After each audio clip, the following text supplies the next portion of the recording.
Empire.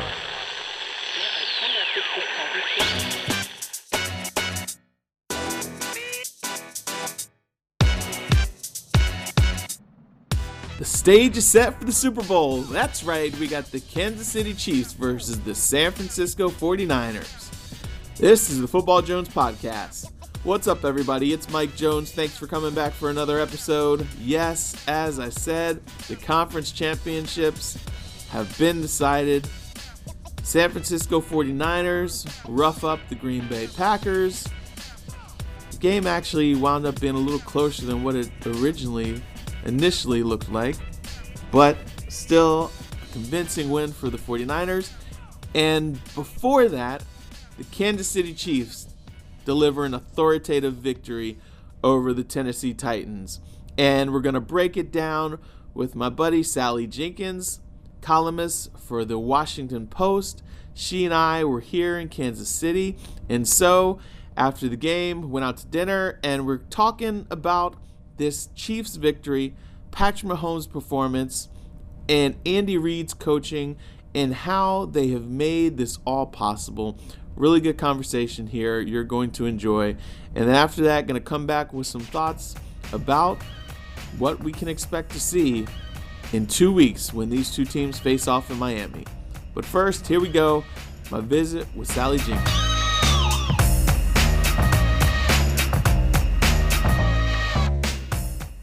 All right, here we are with my good buddy, Sally Jenkins, former teammate from the Washington Post. We were here in Kansas City together.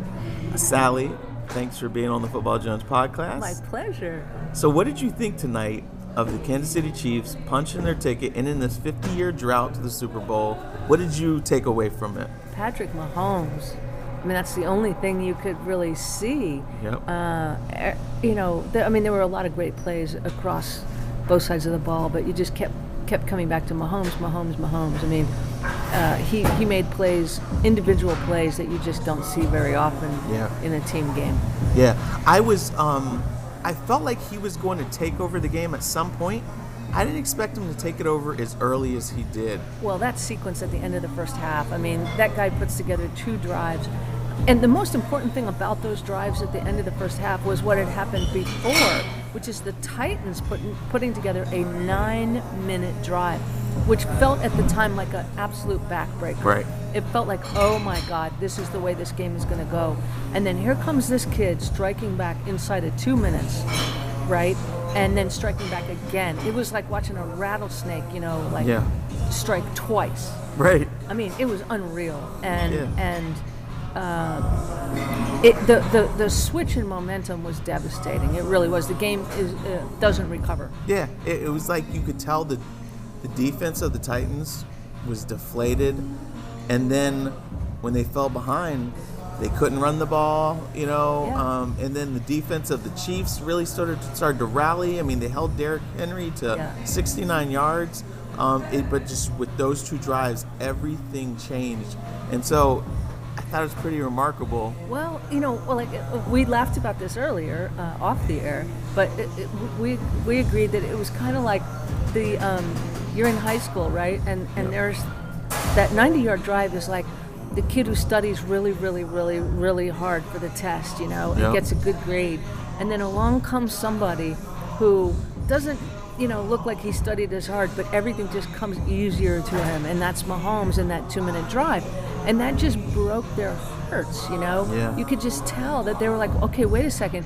If we're going to have to put together 9-minute drives for a touchdown, and this dude's going to do it in 90 seconds, that's going to be hard to live with for the next 30 minutes. And that's exactly what happened. He broke their spirit. Yeah, he definitely did. You've seen Andy Reid for a lot of years. This was a big win for him. Getting back to Super Bowl, first time since 2004 with the Eagles. But because it took so long to get back, I just feel like it's got to be special, and he deserves a lot of credit for what he's done. Well, it's taken him a long time to get back, but the dude has been in 15 postseasons. Think about that, okay? 15. I think his career as a head coach is 21 years. He's been in the postseason 15 of those years. Yeah. Okay, that is actually massive. And everyone, I think, has focused on Bill Belichick because this is the Patriots era and the Belichick era, and they won all those Super Bowls. But to be honest with you, the second best coach in football over that span has been Andy Reid. And I think the laymen like us are going to come to grips with that in this Super Bowl. I hope this is Andy Reid's story from now on. Yeah, I hope so too. And I think that they could be starting a dynasty right here. You know, he got to the playoffs 5 straight times before Patrick Mahomes. Right. Now he's gotten to the conference championship twice with him as his starter here. I mean, there's no telling what Mahomes could do very young as team. they continue. Yeah, very young team. Yep. And I just think the way that he has been creative, letting Mahomes be himself, him and Eric Bieniemy, who I don't think gets enough credit for what he does. Oh, I'll say no. You know? I mean, look, those two guys stand side by side on the sidelines, right, with their 2 plastic sheets. Right, you know? right. And I just would love to know the conversations, like what's really going on down there. And we never will know, right, because NFL teams are black boxes. But it's still fascinating.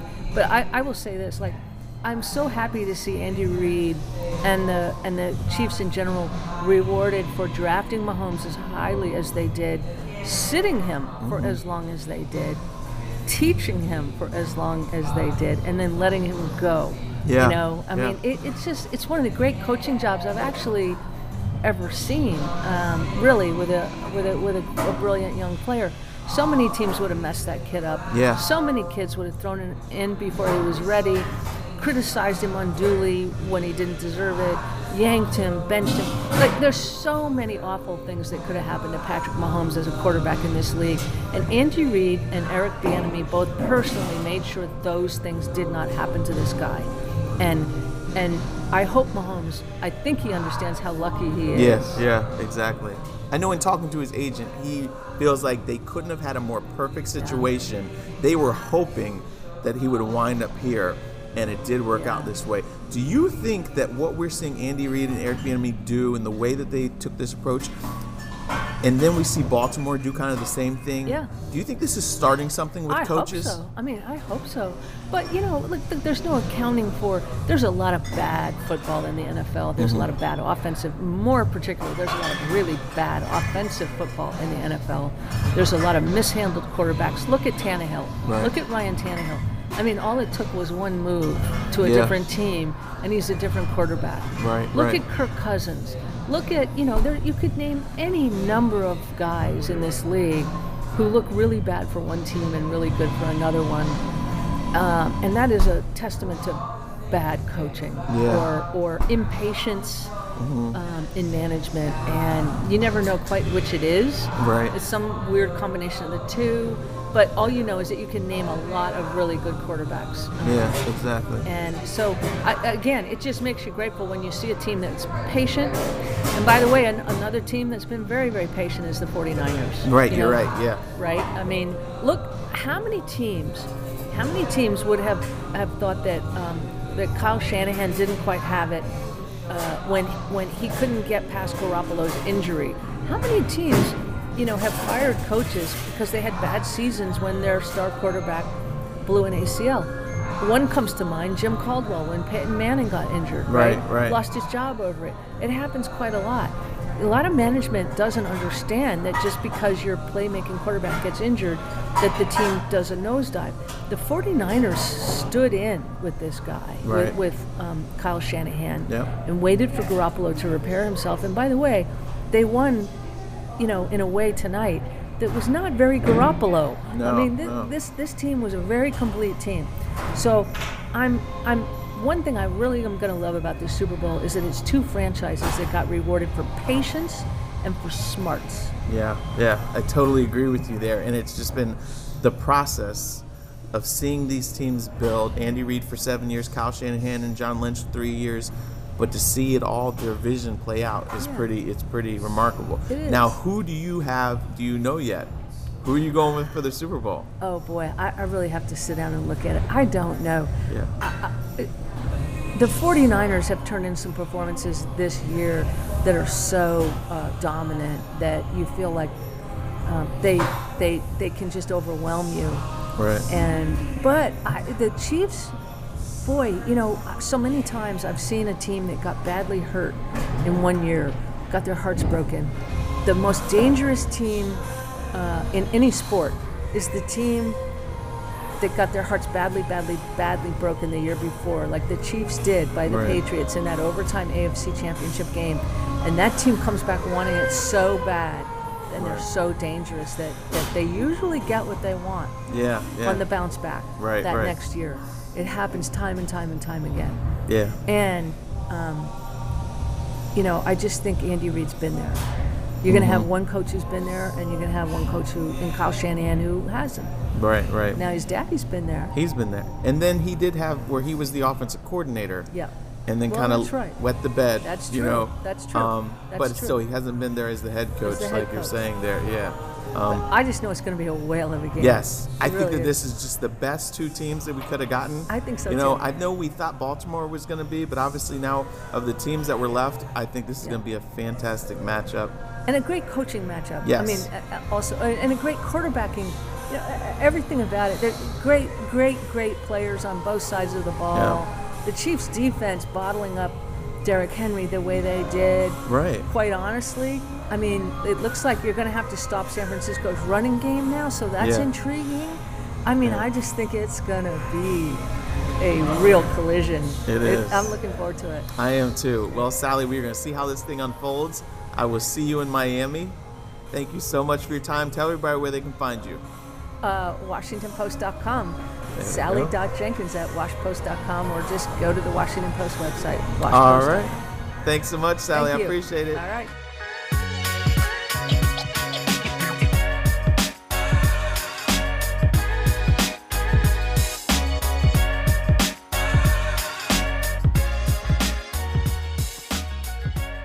I think this is going to be a really good matchup. Probably the best showdown that we could have asked for, really, because you've got a really potent offense and a dynamic young quarterback, and then you've got this beast of a defense in San Francisco facing off with that explosive offense from Kansas City. But then you also have a very good offense in San Francisco. Their ability to run the football really eases pressure on Jimmy Garoppolo, even though he can air it out. They've got some talented wide receivers.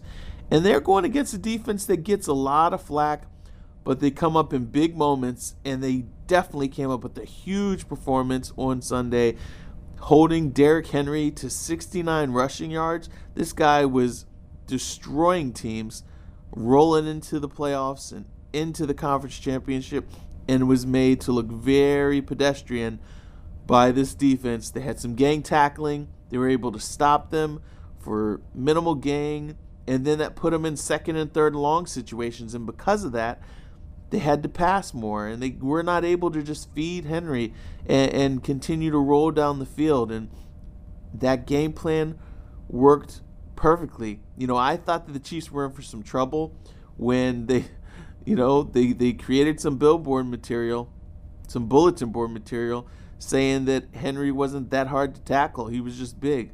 Well, it wound up that from the second quarter on, they did a very good job of containing Henry, and he didn't look that hard to tackle.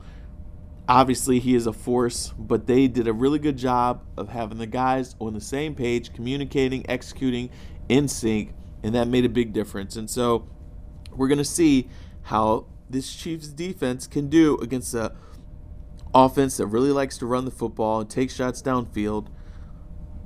And then we'll see what this explosive offense from Patrick Mahomes and them can do against the San Francisco 49ers defense, which is one of the best in the league. So, again, pretty perfect of a matchup here. It's going to be really entertaining. I'm going to leave Kansas City, head home for half of a day, then fly out to Mobile, Alabama for the Senior Bowl practices. So Thursday's episode is going to have a Senior Bowl theme to it as the top NFL draft prospects showcase their skills during the week of practices leading up to Saturday's Senior Bowl.